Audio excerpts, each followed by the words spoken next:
Hi, I'm Laura Mize, pediatric speech-language pathologist, and welcome to TeachMeToTalk.com's Therapy Tip of the Week.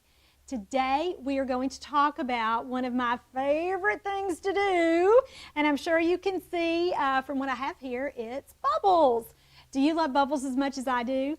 Lots of us adults who are speech-language pathologists live with and for bubbles all day, every day, right? We use them all the time. It's also a favorite for toddlers and pretty much any young child.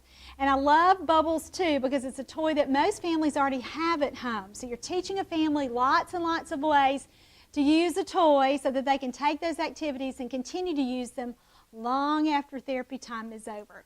If families don't have toys, or don't have bubbles, there are lots of recipes for making bubbles online. You can just Google that, or if they do Pinterest, they can surely find those. Now for me, making bubbles would be a lot harder than buying them. And as you can see, I like to buy bubbles. I kind of hoard them.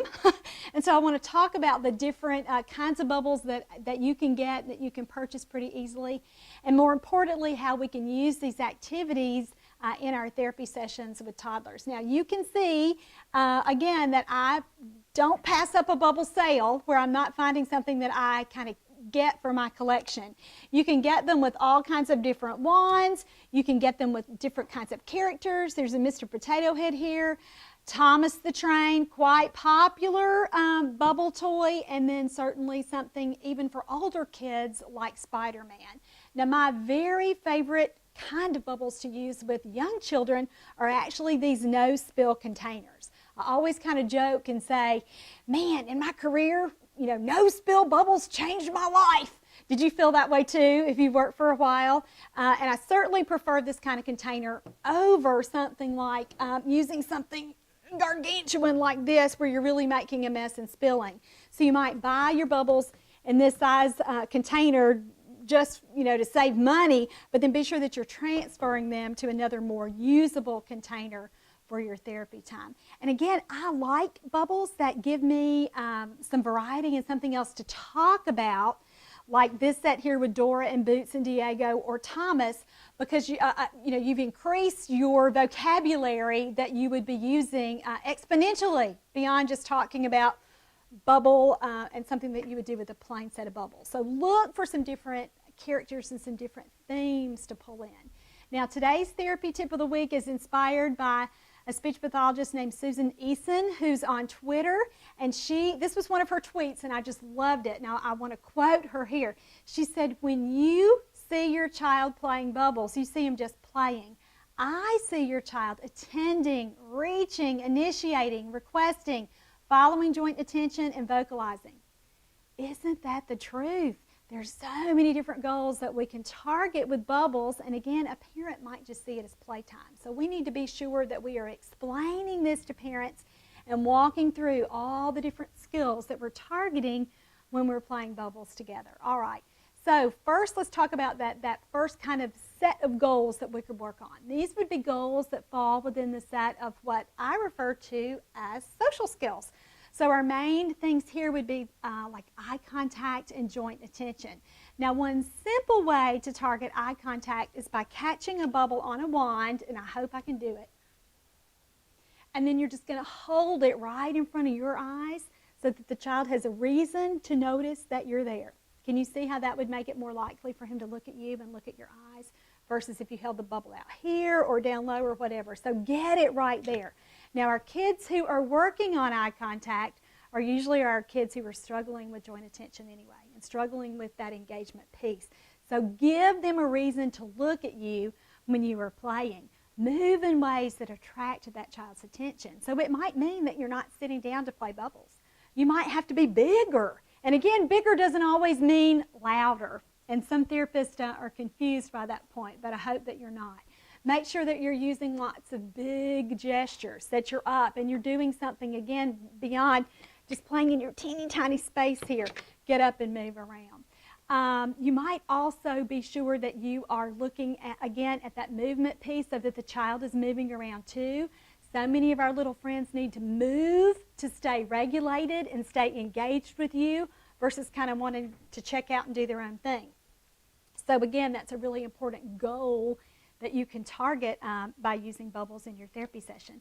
Now let's move on to talk about our specific speech language goals. Now remember, anytime we're addressing language with a child, he has to understand the word long before he says the word. So let's talk about the receptive goals and the kinds of things that we can teach a child to understand when we're playing with bubbles. We, of course, can teach a child to know the noun bubble and to know simple action words like pop. But let's get a little more creative and think beyond that. What else could we have a child do? Well, we're certainly teaching him how to understand the word blow. We're teaching the word reach. We're teaching other things like kick and jump and stomp when you're up playing bubbles. You're also teaching words like wipe or wash when a child gets the bubbles on his skin and he doesn't like it. You can certainly use that as an opportunity to work in those different kinds of action words. You're also teaching location words or prepositions. So words like in and out, you're going to blow the bubbles up and blow the bubbles down. You can let the bubble be on the wand or off the wand. You can blow the bubbles here or you can blow them there. Now with all of those examples, we have targeted every preposition that would be developmentally appropriate for a child under 3. So you can see how you can work on that piece and work in a receptive goal in that area that you may have not thought to include in your documentation before. You're certainly saying those words, right? So be sure that you're documenting and that you're charting a child's progress on learning to understand those kinds of words too when you're playing bubbles. You could also target body parts with an activity like blowing bubbles. I like to blow the bubble and catch it and then put it on a child's, say, belly. That's always a fun one, to lift up his shirt and put it there and say, ooh, that bubble's on your belly. That bubble's going to get your belly. Or you could do it with nose or elbow is what I do it with lots of our kids who are kind of beyond that first little level of understanding.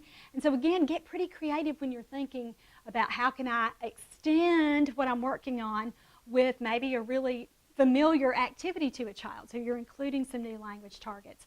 Now remember here, your goal is not necessarily to get a child to say it right away or say that new word, but really to understand. So let's move on to what we could help a child do expressively. And let me just say, there are so many different things that you can work on beyond saying the word bubble. Before a child is able to learn to imitate words, he needs to be able to imitate what? Actions. So even when you have a kid who's kind of at that expressive level but is not talking yet, if you're helping him learn to copy what you do, that's really an expressive language goal. So what are some things he can copy when he's blowing bubbles? Well, certainly he can copy popping the bubble with his finger. He can copy blowing the bubble with his mouth, right? What are some other things you could do? He could copy clapping the bubbles. And that's an important skill, bringing your little hands to midline. So certainly that would be something that I would document. You know, the child is imitating my clapping, or if he has a lot of motor issues, you know, we're practicing coming to midline with clapping. Even a flat-handed smack of a bubble on a floor. That's an action that he's copying from you. And certainly those big gross motor movements that we talked about before, stomping and kicking and jumping and all those things. One fun action that I get kids to copy when I'm playing bubbles is by blowing and then punching the bubbles and saying, pow, pow, pow. And again, that's a little exclamatory word, so that's going to be a lot of fun, especially for our high-energy little boys. So be sure you're including that one too. Now, bubbles are great for pragmatic language goals too. Now, if you're not a speech pathologist, what in the world does pragmatics mean? It means language use. So not only that a child can say or perform a sign, but how he uses that. So our best way to do that is to work on requesting. That's one of our earliest pragmatic functions that we target because we're really getting at communicative intent. We not only want a child to learn to say words, but to use those words to really, really communicate. So I love bubbles because requesting is built into that activity. Many, many toddlers can't blow on their own, so they need you for this activity. It gives them a reason to request. So work on that and be sure that, that you're documenting that and that you're giving children opportunities to use their sign, a sign like bubble, or even a more all-purpose general sign like more or please as their way to request and get you and to initiate that next turn. Now, if you're using even text or a picture system, take a picture of your bubbles and use that, because again, the reason this would work so well is because the turns are really, really fast and the bubbles are really visually reinforcing, so it would be a great early text picture for your children who are at that phase 1 level and need some pretty fast and furious motivators to get them going. Bubbles are also great for that oral imitation piece. Now, again, if you've read any research about talking, you'll know that blowing and sucking and all those oral motor exercises aren't really beneficial or don't have the research to support helping a child learn how to have more intelligible speech. But let me tell you what they are good for. It's good for learning how to copy what you do with your mouth. So again, blowing those bubbles, and you don't care if the child really isn't able to, again, always get that bubble to come out the wand, the act of blowing. But what you're really concerned about is just that he's trying and that he knows he's got to do something with his mouth and trying to copy you. Smacking your lips is another good one that I like to do. I've had a lot of little friends that like to pretend to eat the bubbles. Have you done that where you're doing something like, and again, that's silly, but it's a fun little way to see what they can imitate with their mouth. So I want you to remember that there are lots and lots and lots of goals that you can document and that you can work on and that you can show progress with a child long before you're going to hear the word bubble. If you need some more suggestions, let me give you 2 resources from TeachMeToTalk.com's product line. This first one is Teach Me to Play With You, and it's a great book of social games and early toys. And bubbles are one of the activities in here, and I'll walk you through step by step by step with how to engage a child during bubbles and what to say so that you can make sure you're fun enough for that child to want to play with. Now, this resource is a little bit more extensive. It's Building Verbal Imitation in Toddlers.